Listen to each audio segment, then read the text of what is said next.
Episode की शुरुआत में हम देखते हैं कि युनसू और चॉयुंग वापस पैलेस आ चुके होते हैं। युनसू चॉयुंग से कहती है कि मैंने डिसाइड किया है कि फिलहाल मैं यहाँ से अभी नहीं जाऊंगी, मैं यहाँ रहकर हालात का सामना करूंगी। युनसू बोले जा रही होती है, तभी चॉयुंग अपने पीछे आ रहे बाओ और बुफान को वहां से जाने के लिए कहता है, तो बाओ नहीं जा रहा होता, पर बुफान उसे खींचकर वहां से ले जाता है। फिर चॉयुंग युनसू से पूछता है कि फिर तुम यहाँ रहकर क्या करोगी। तो युनसू कहती है कि हम दोनों का टारगेट जीत चोल ही है, तो क्यों ना हम दोनों पार्टनर्स बन जाएं। तो चॉयुंग पूछता है कि ये क्या होता है। इस पर युनसू से बताती है कि जब दो लोग सेम प्रोजेक्ट पर मिलकर वर्क करते हैं या सेम टारगेट के लिए मिलकर फाइट करते हैं तो उन्हें पार्टनर्स कहा जाता है। तभी वहां सूली बंग ग्रुप का मेंबर रैन बाई चॉयुंग से मिलने के लिए आता है, तो बाऊ और बुफान उसे चॉयुंग को डिस्टर्ब नहीं करने देते और उसे खींचकर अपने साथ ले जाते हैं। इधर युनसु चॉयुंग को जबरदस्ती एक जगह बिठाती है और उसे पार्टनर्स होने के कुछ रूल समझाती है और कहती है कि पार्टनर्स को हर बात एक दूसरे से शेयर करनी चाहिए, कुछ भी एक दूसरे से नहीं छुपाना चाहिए। फिर वो उसे हैंडशेक करना सिखाती है और कहती है कि आज से मैं तुम्हें प्रोटेक्ट करूंगी और तुम मुझे प्रोटेक्ट करोगे, क्योंकि अब हम पार्टनर्स हैं। ये सब कुछ बाओ और बुफान छुपकर देख रहे होते हैं। इस पर चॉयुंग युनसू से कहता है कि तुम मुझे प्रोटेक्ट बाद में करना, पर पहले मेरी रेपुटेशन का थोड़ा ख्याल कर लो। तभी उन्हें बुलाने के लिए कोर्ट लेडी चॉय आ जाती हैं। फिर वो दोनों किंग के पास आ जाते हैं, तो किंग युनसू से कहते हैं कि मैंने सुना था कि आप अकेले ही हिवेन के डोर पर जा रही थी। इस पर युनसू कहती है कि हाँ, पर रास्ते में मुझे पता चला कि किसी की जान को खतरा है, तो मुझे वापस आना पड़ा। इस पर चॉयुंग किंग से कहता है कि जी चोल ने चिलसाल असासिन ग्रुप को बुलाया हुआ है, इसलिए अगर डिवाइन डॉक्टर को भी क्वीन की प्रोटेक्शन में रखा जाए तो ज्यादा सेफ रहेगा। चॉयुंग की इस बात पर किंग और क्वीन दोनों एग्री हो जाते हैं। इधर ड्यूक मान सारे उदालची सोल्जर्स को मिर्च मसाले लगाकर बता रहा होता है कि किस तरह कैप्टन डिवाइन डॉक्टर को जाने से रोक रहे थे। उसकी इन बातों पर कोई भी बिलीव नहीं कर रहा होता है। तब वो बाओ से कहता है कि तुम ही बताओ, इन्हें बताओ कि कैप्टन किस तरह डिवाइन डॉक्टर का हाथ पकड़कर उन्हें जाने से रोक रहे थे। इस पर बाओ सारे सोल्जर्स का एक्सप्रेशन देखता है और फिर साफ मुकर जाता है और कहता है कि मुझे इस बारे में कुछ नहीं पता, मैंने कुछ नहीं देखा था। बाओ की ये बात सुनकर सारे सोल्जर्स ड्यूक मान को पीट देते हैं और कहते हैं कि आज के बाद कैप्टन और डिवाइन डॉक्टर के बारे में कोई भी अफवाह मत फैलाना। इधर चॉयुंग देन बाई ही का हेडबैंड अपनी स्वॉर्ड की हैंडल से उतारकर एक बॉक्स में रख देता है। तभी वहां कोर्ट लेडी चॉय आती हैं और कहती है कि तुम्हें वापस देखकर मुझे हैरानी हो रही है कि इस दुनिया में कोई ऐसा भी है जो तुम्हें रोक सकता है। इस पर चॉयुंग कहता है कि वहां जाने के बाद मुझे इस बात की फिक्र हुई कि मेरे बिना यहाँ के लोगों का क्या होगा, इसलिए मैं वापस आ गया। चॉयुंग की ये बात सुनकर कोर्ट लेडी चॉय उसे एक थप्पड़ जड़ देती हैं।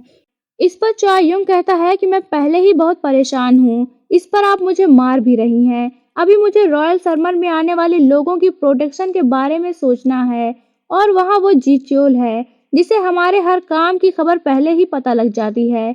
इस पर कोर्ट लेडी चॉय कहती है कि तुम कहना क्या चाहते हो, क्या हमारे बीच कोई जासूस है। इस पर चॉयुंग उन्हें बताता है कि मेरे जीचोल के पैलेस जाने की बात जीचोल को पहले से ही पता थी।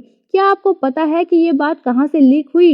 इस पर कोर्ट लेडी चॉय कहती है कि ये बात तो मैंने बस क्वीन से बताई थी। इस पर चॉयुंग पूछता है कि उस वक्त वहाँ कौन कौन था।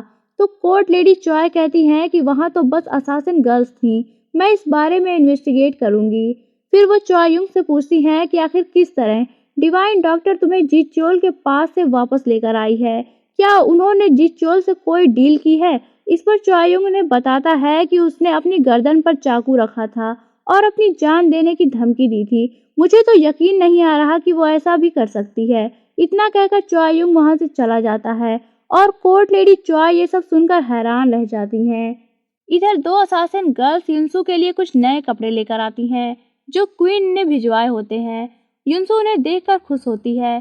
तभी वहां कोर्ट लेडी चॉय आती हैं और वो युनसू से रॉयल सरमन में आने वाले स्कॉलर्स को प्रोटेक्ट करने के लिए एक प्लान पर वर्क करने के लिए कहती हैं। तो युनसू एग्री हो जाती है और वो एडवाइजर जोएलसिन को उन सारे स्कॉलर्स का नाम बताती है जो रॉयल सरमन में आने वाले थे और कहती है कि ये सारे लोग गद्दार हैं और फ्यूचर में ये युआन जाकर अपनी बाकी की लाइफ स्पेंड करेंगे। फिर वो कुछ लोगों का नाम मेंशन करती है जिसके बारे में कोर्ट लेडी चॉय ने उसे पहले से बताया होता है। वह कहती है कि ये लोग फ्यूचर में किंग के वफादार साबित होंगे, इसलिए इन्हें प्रोटेक्ट करने के लिए किसी सीक्रेट प्लेस पर भेज देना चाहिए।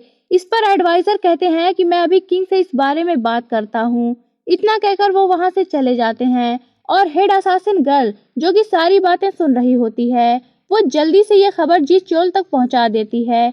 तो कैंग इस न्यूज़ को लेकर काफ़ी परेशान और कंफ्यूज हो जाता है, क्योंकि जिन लोगों को वो अपना वफादार समझ रहा था वो डिवाइन डॉक्टर के अकॉर्डिंग फ्यूचर में किंग के वफादार हो जाएंगे, और जिसे वो किंग का वफादार समझ रहा था वो उन लोगों के वफादार हो जाएंगे। इस पर जी चोल कहता है कि रॉयल सरमन में जाने वाले किंग के वफादार लोग जो कोई भी होंगे उन्हें किसी सीक्रेट प्लेस पर रखा जाएगा और इसके बारे में सिर्फ चॉय युंग को पता होगा, इसलिए चिलसाल ग्रुप से कहो कि वो चॉय युंग पर नजर रखें। इधर उदालची सोल्जर्स रॉयल सरमन में आने वाले स्कॉलर्स को एनोनिमसली पकड़कर एक सेफ प्लेस पर पहुंचा रहे होते हैं। इधर युनसो इंपीरियल गार्डन में घूम रही होती है, तभी वहां चॉय युंग आता है और कहता है कि तुम यहाँ अकेली क्यों घूम रही हो। तो युनसो अपने आसपास मौजूद असासिन गर्ल्स को दिखाती है और कहती है कि मैं यहाँ अकेली नहीं आई हूँ। फिर वह अपनी ड्रेस दिखाती हुई चॉय युंग से पूछती है कि क्या मैं इस ड्रेस में गोरियों में रहने वाली लड़की लग रही हूँ। तो चॉय युंग कहता है कि बाहर मत घूमो, तुम अपने कमरे में जाओ। इस पर युनसो वहां बैठ जाती है और कहती है कि मेरी दुनिया में पार्टनर शाम होने पर किसी बार में जाकर एक साथ ड्रिंक करते हैं, पर यहाँ तो कोई बार नहीं है, तो हर रोज हम इसी जगह पर मिलेंगे। इस पर चॉय युंग पूछता है कि वो किस लिए।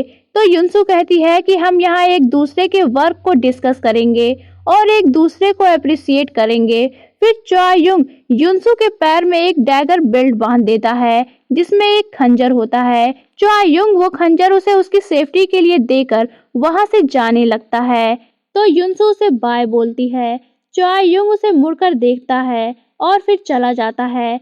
नेक्स्ट सीन में डॉक्टर जैंग युनसो को विदाउट एनी इंस्ट्रूमेंट पल्स और हार्ट बीट चेक करना बता रहे होते हैं। तभी वहां जी चोल आता है। तो डॉक्टर जैंग उससे कहते हैं कि ये क्वीन के रहने की जगह है, तुम यहाँ क्या कर रहे हो। तो जी चोल कहता है कि मैं यहाँ डिवाइन डॉक्टर से मिलने आया हूँ। मैंने सुना है कि वो फ्यूचर के बारे में आजकल काफ़ी बातें लोगों को बता रही हैं। इस पर युनसो कहती है कि जब तक तुम मुझे वो डायरी नहीं दोगे तब तक मुझे तुमसे कोई बात नहीं करनी है। तभी वहाँ क्वीन भी आ जाती हैं और सारी असासिन गर्ल्स से कहती हैं कि इतने सारे गार्ड्स के होते हुए कोई भी अंदर कैसे आ जा रहा है, तुम सब लोग आखिर कर क्या रहे हो।